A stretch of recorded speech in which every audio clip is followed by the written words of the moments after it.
Okay guys, so weird stuff has been happening with the agitator of my willow bowl washer. He's making this really loud squeaking and banging noise. I keep hearing it, and yes, the clothes are definitely not squeezed water on the cycle, guys. So it's really weird, and today let's find out what's going on. So here we go, guys.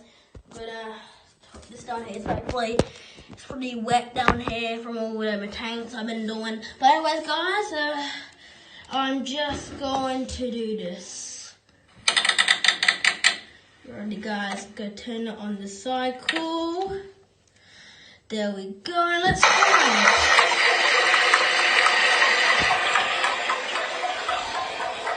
Yeah, guys.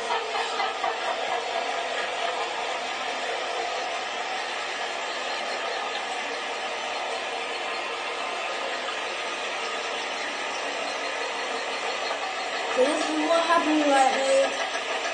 Not really good at all. The water of the pipe is definitely still in there after when going through the cycle. The cycle goes much more longer, and sometimes bangs on this, the cabinet. So yeah.